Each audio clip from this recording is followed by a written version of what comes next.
नमस्कार, मस्त मॉर्निंग किचनमध्ये आज आपण आयुर्वेदिक चायचा मसाला बनवणार आहे।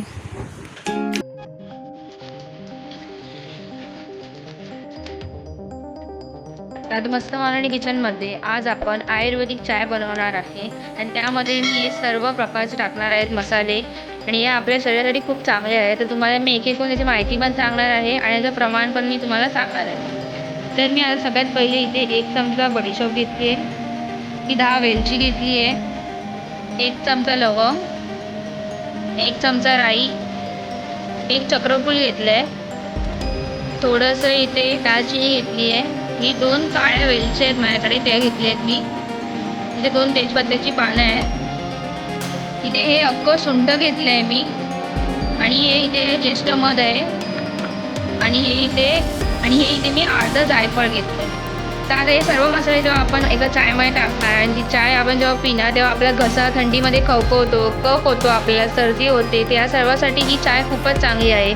ज्येष्ठ मध खाल्ल्याने आपल्याला खोकला होत नाही, कफसुद्धा होतो, सुंठ पण आपल्या शरीरासाठी खूप चांगली असतात, लवंग आणि मिरी खाल्ली तर आपल्याला जिथे घसा जिथे खवखवतो त्याच्याने त्रास होत नाही, आपल्याला कफ पकडत नाही। तर तुम्ही जर ही चाय एका थंडीमध्ये पियालात तर तुमच्या शरीरासाठी पण खूपच चांगली आहे आणि तुम्हाला खूप हेल्दी पण ठेवणार आहे। तुम्ही हा मसाला जो आता मी बनवणार आहे तो तुम्ही 1 महिन्यासाठी स्टोअर पण करून ठेवू शकता आणि तुम्ही त्याला कधी पण दिवसातून एकदा चाय बनवताना त्याच्यामध्ये 1 चमचा टाकून मस्तपैकी चाय बनवून पिऊ शकता। तर इथे मी आज ज्येष्ठ मध घेतला आहे आणि ज्येष्ठ मध थोडा कडक असतो त्यामुळे मी त्याला खलबत्त्यामध्ये पहिले कुटून घेणार आहे। हा कुटायला एकदम सोपा असतो, तर 1-2 वेळा आपण खलबत्त्यामध्ये कुटलं तर ते बघा थोडे होतात बरोबर, आपल्याला सगळं करून घ्यायचं आहे। तर आता मी त्याला मिक्सरमध्ये टाकणार आहे कारण की आपण हे सर्व मसाले मिक्सरमध्ये लावून घेणार आहे, पण हे थोडं कडक असतं म्हणून त्याला मी कुटून घेतलं आहे। तसं आता इथे सुंठ पण आपला कडक आहे तर त्याला पण मी पहिल्या खलबत्त्यामध्ये कुटून घेणार। सुंठ तुम्ही ही अशी असतात ना ह्या कलरची ती घ्या, सफेद सुंठ तुम्ही घेऊ नका।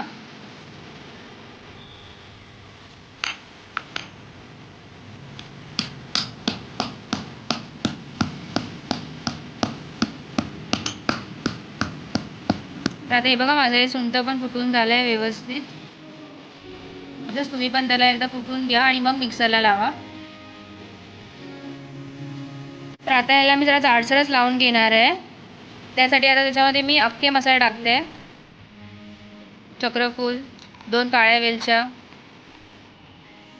दालचिनी आणि आता आपण याला मिक्सरला लावून घेऊया। आता हे बघा त्याला मिक्सरला लावून घेतलं आहे आणि त्याला थोडं मी अख्खंच ठेवलं आहे, जाडसरच आहे तो थोडा। त्याला मी आता एका भांड्यामध्ये काढून घेते आणि आता दुसरे मसाले मी लावणार आहे। तर सगळ्यात पहिले मी तेजपत्ता घेतला आहे, त्याला मी असं तोडणार आहे हातानेच त्याच्यामध्ये टाकणार आहे, त्यामध्ये मी बडीशोप टाकते,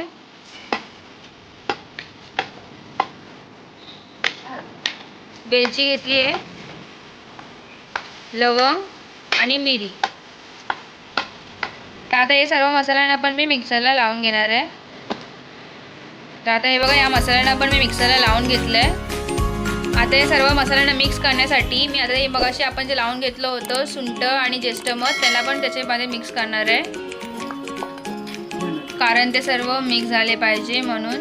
आता याला मी परत मिक्सरला लावून घेते। तर हे बघा आता आपला हा मसाला चायचा आयुर्वेदिक चायचा मसाला तयार आहे। तुम्ही हा चायमध्ये एकदा 1च चमचा टाकून दिवसातून एकदा पियाला तरी तुमच्यासाठी खूप हेल्दी आहे। तुम्ही बघा एवढं प्रमाण तुमच्या चायमध्ये टाकू शकता आणि त्याची चाय तुम्ही बनवून पिऊ शकता। तुमच्यासाठी थंडीमध्ये स्पेशल मी ही बनवली आहे आणि हे तुमच्या शरीरासाठी खूप हेल्दी आहे, तुम्हाला कसलाच त्रास होणार नाही, सर्दी खोकला जे काही असेल त्याचा तुम्हाला त्रास होणार नाही। तर तुम्ही इथे चायला नक्कीच ट्राय करून बघा। तर या मसाल्याचा वापर कसा करायचा आणि याची चाय कशी बनवायची ते तुम्हाला मी आता सांगणार आहे। तर मी इथे एक चायचं भांडं घेतलं आहे आणि त्यामध्ये मी आता हे 1 ग्लास पाणी टाकणार आहे आणि त्या पाण्यामध्ये मी आता हा अर्धा चमचा आपला आयुर्वेदिक मसाला टाकणार आहे चायचा। तर आता याला आपल्याला 1 ग्लास पाण्याचा अर्धा ग्लास पाणी होईपर्यंत चांगलं उकळून घ्यायचं आहे। आता मी इथे ही चाय 2च कप बनवणार आहे, ह्या चायला आपल्याला जास्त उकळवायचं आहे, कारण जे मसाल्यामध्ये मसाल्याचे त्यामध्ये गुणधर्म उतरले पाहिजे, म्हणून आपण त्याला चांगलं व्यवस्थित उकळून घेणार आहे आणि त्याला जास्त वेळ आपल्याला उकळायचं आहे. इथे आपलं पाणी उकळलं आहे. आता त्यामध्ये मी हे 1 चमचा चाय पावडर टाकणार आहे आणि त्यामध्ये मी आता ही साखर टाकणार आहे 2 चमचे. आणि आता आपल्याला याला पण व्यवस्थित उकळून घ्यायचं आहे.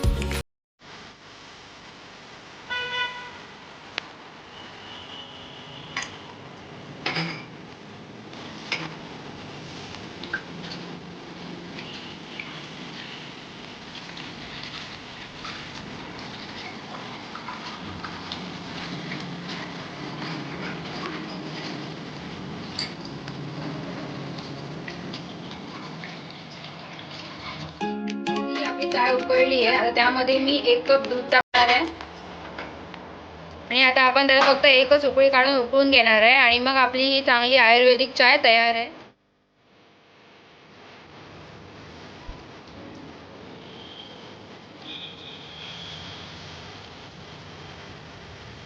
तर ही बघा आपली इथे चाय तयार झाली आहे. तर आता मी याचा गॅस बंद करते.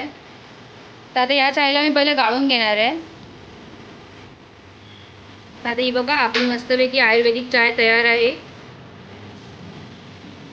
मसाल्याला मी एका काचेच्या बरणीमध्ये भरून ठेवला आहे आणि हा मसाला तुम्ही आता 1 महिन्यासाठी स्टोअर करू शकता. त्याच्यामध्ये फक्त अर्धा चमचा किंवा 1 चमचा तुमच्या चायमध्ये टाकून तुम्ही ही चाय बनवून पिऊ शकता. तर जर तुम्हाला माझी ही रेसिपी आता आवडली असेल तर माझ्या चॅनल सबस्क्राईब करा, बेल आयकॉनवर क्लिक करा आणि मला कमेंट करून सांगा की तुम्हाला माझी ही रेसिपी कशी वाटली. आणि जर तुम्हाला ही रेसिपी इंग्लिशमध्ये बघायची असेल त्याची लिंक मी तुम्हाला डिस्क्रिप्शन बॉक्समध्ये दिली आहे. मी ब्लॉग्समध्ये इंग्लिशमध्ये रेसिपी टाकते, तुम्ही तिथे जाऊन रेसिपीज बघू शकता. थँक्यू.